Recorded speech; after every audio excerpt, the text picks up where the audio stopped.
Well, I've improved the tree line here. I have it pretty much the way I'd like it. So I've loaded up. I'm going to go with grays here. I think we're going to have lighter grays near the horizon, and then going a little bit darker as we go higher in the sky. Um, so I loaded up with cobalt blue and raw umber, and I still have some ultramarine blue on my palette. That will be my collection of colors for the sky. I might include a bit of yellow ochre here and there. Might include a hint of alizarin crimson here and there, just mixed into the pile. But the mother color is really cobalt blue, raw umber, titanium white. Now, that when I dug up some cobalt blue, it reminded me of this tube of cerulean blue that I bought, like, I don't know, 20 years ago. And I probably used it a little bit. Looks like I have squeezed a little bit out, but one thing I discovered, and I've learned about it since, is that like, this tube is not cerulean blue; it's cerulean blue hue, and its constituents are zinc white, phthalo blue, and phthalo green. What I found when I was using phthalo blue, on its own it's fine. Add a little white, it's fine. Add a little yellow ochre, it's fine. Maybe even a hint of, well, if you get into the cadmiums, things get dirty pretty quickly. Like, they seem to appear a little bit garish in my taste. I know a lot of people like phthalo blue. A lot of people use it. That's fine. I have nothing against that. But what I find is that when I mix phthalo blue into things, or no, sorry, not phthalo blue, cerulean blue. When I mix cerulean blue in with other colors, they tend to get dirty more quickly. I can achieve a cerulean blue without actually using cerulean blue. Okay. Now, to buy a pure tube of genuine cerulean blue, I can't replicate that too easily. If I were somebody who painted flowers or needed more intense colors, I would probably use that more. But thus far, I haven't had need for it. Cobalt blue I can mix into all kinds of things, and yeah, I don't know. I just like the way it mixes. So here we are, a little bit of cobalt blue. I think I'm going to start with. I'm going to add a little linseed oil in with my pile, just to smooth things out a bit. I guess that's about as. I'm going to keep my strokes horizontal here. We're going to have horizontal strokes in the water below, and some verticals in the rock. So I don't think I need a lot of movement in the sky. The sky doesn't occupy very much of the painting, really.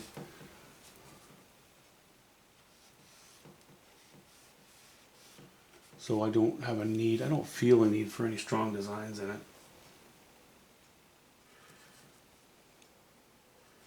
And again, I'm not mixing up big batches. I don't like big batches. You mix a huge batch, then you've got a whole bunch of the same color paint, the same value, the same hue, and really, if you just mix up little bits at a time, it automatically takes care of the issue of things being a bit bland.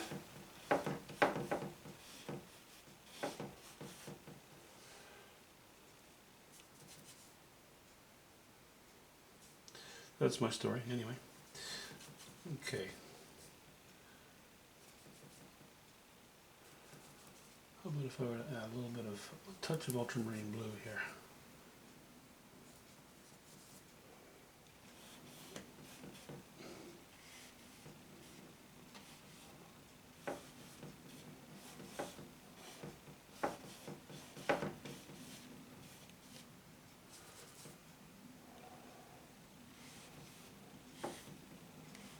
Maybe I'll reserve where the sky goes light. I'll keep that more on the right hand side than on the left.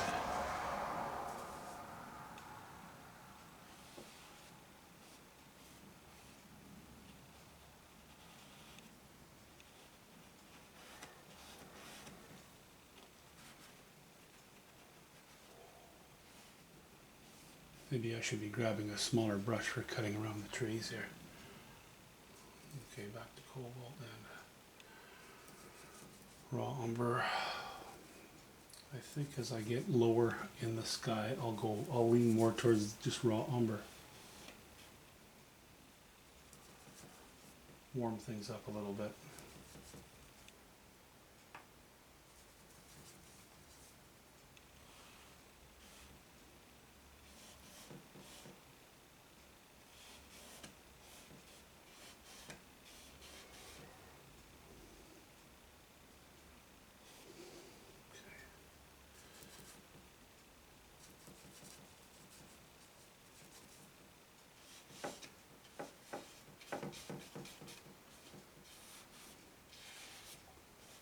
Now I've been given permission by some of you guys that I don't have to talk all the time, so at the moment I won't.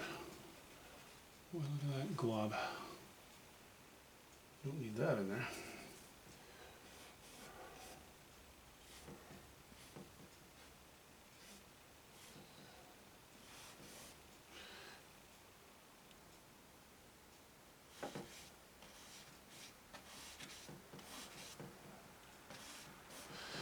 I'll set that brush aside. Let's get into our little one here. I was using a number 8. I'm jumping down to a number 4 now.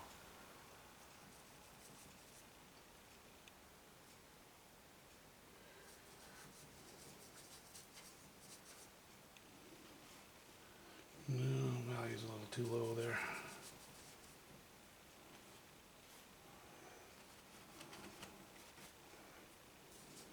That's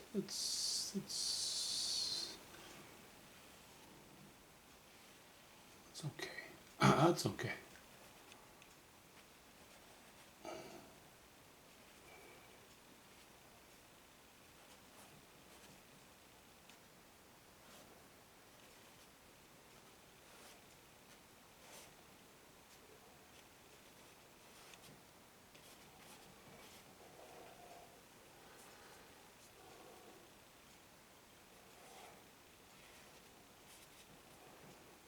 Well, those are pretty hard lines.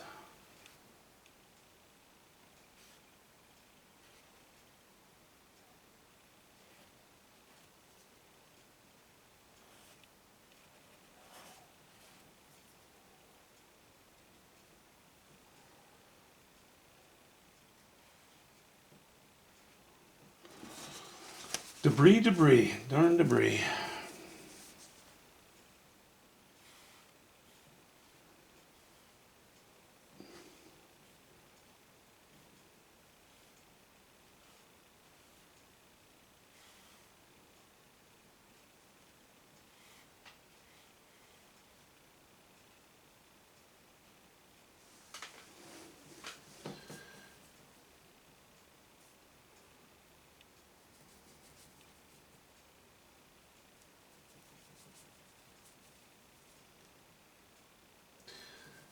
My reasoning, my thinking for bringing the light down here and mostly on the right is because if this is a bit lighter here, that helps to oppose this line and this line. Also, we'll have light here. We'll have most of our intense light here. Or we can bring it back this way if we want later in the water.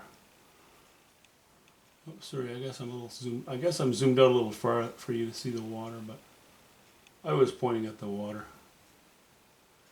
Just in case you're wondering. Okay. Don't get too fussy here, Phil.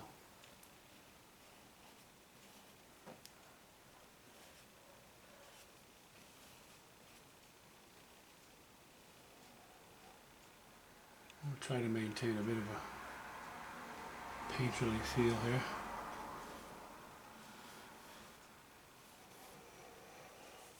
Okay. Bigger brush.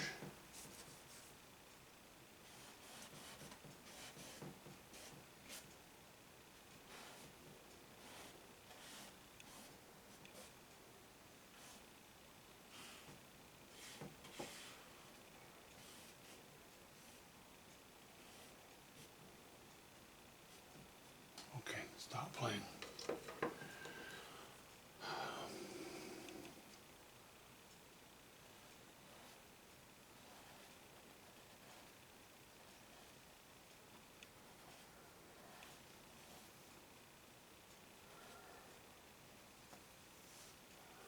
I would like to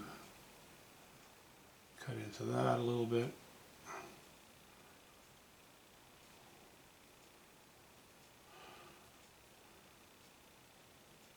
Maybe here.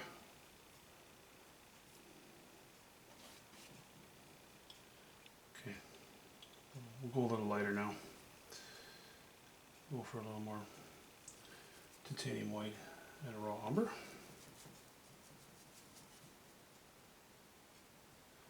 Staying cool, but not cold. Okay, that's about right.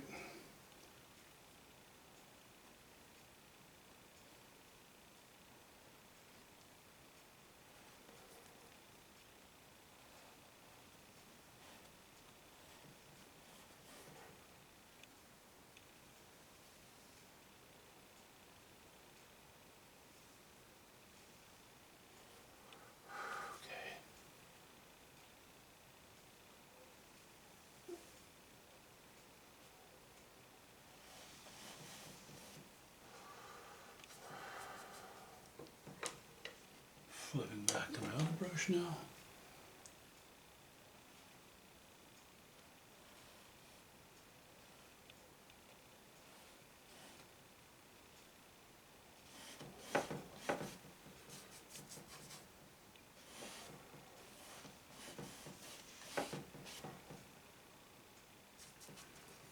Back to my pile. I'm staying away from the ultramarine blue.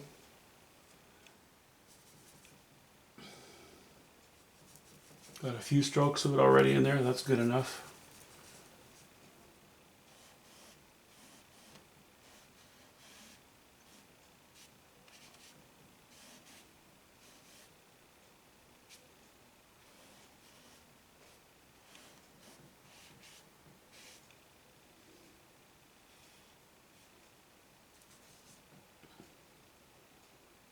Okay. Raw umber and white. Are we too bright? No, I don't think we're too bright. I think we're okay. I don't think I want to have too gentle a transition between the values here in the sky. Values and colors.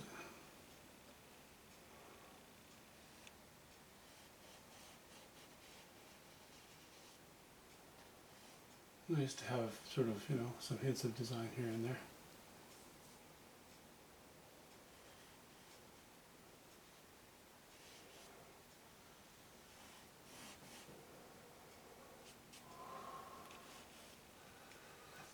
Okay. We'll go lighter yet.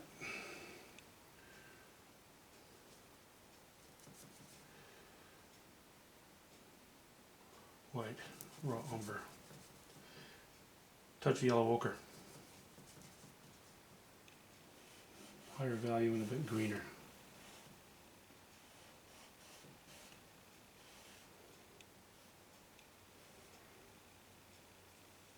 Back to the other brush.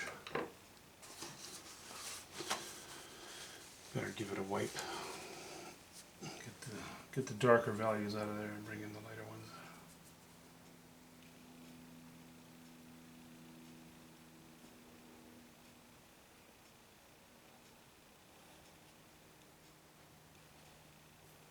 This little brush is so new and it's so easy to make nice hard lines with it.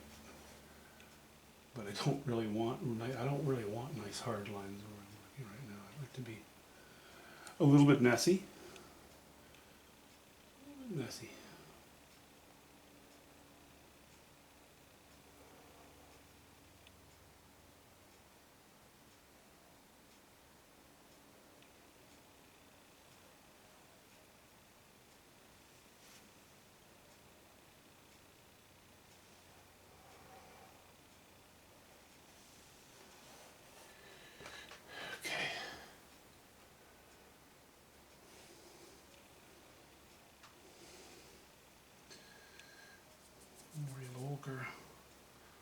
Oh, and on one or two of those little boar's hairs, I got a little bit of alizarin crimson on there, and you might not even notice it, but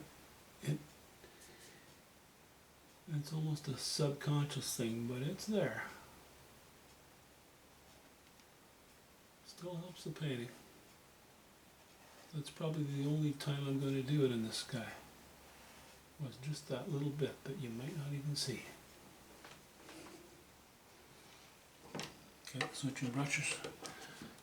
Switching brushes. Giving this bigger one a wipe so that we can keep our, keep our color clean.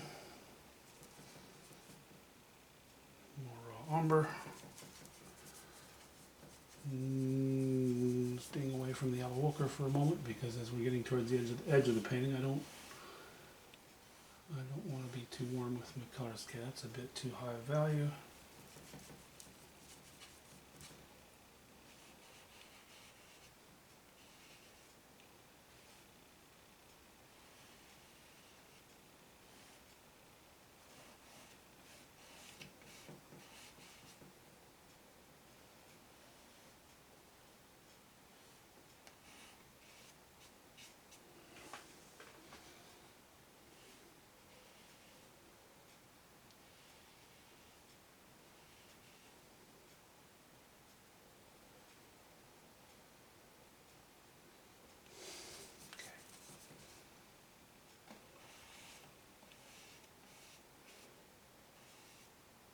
I'm sorry. I know that when I'm painting, sometimes I just start mumbling, and you don't hear me very well. Believe me, sometimes it's a blessing for you not to hear me. Okay.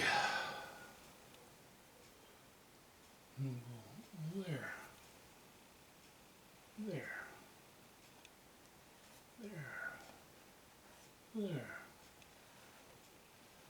Like so. Like so.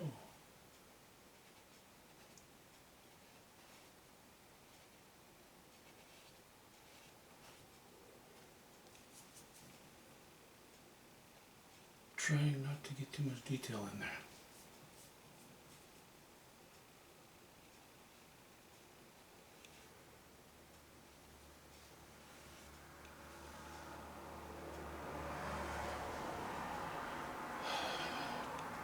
Trying not to sweat the small stuff, trying to just focus on what's important. Letting light poke through here and there, as you can see, not too much. I don't want to get too busy with it.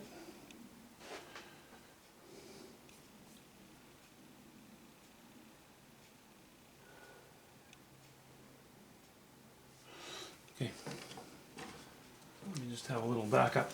Let's just have a little backup and a little look.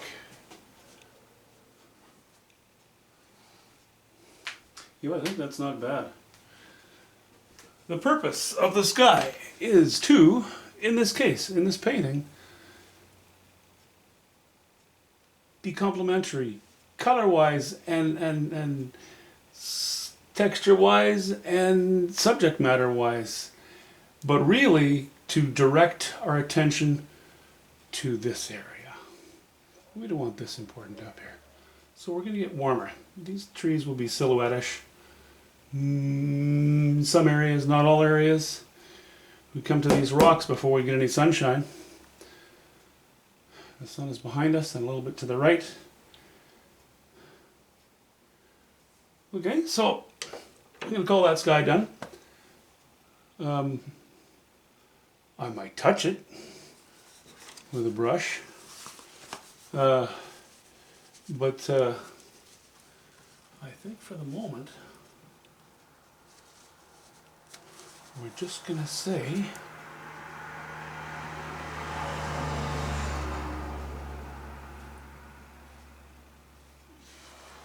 goodbye to the sky. We'll talk to you very soon.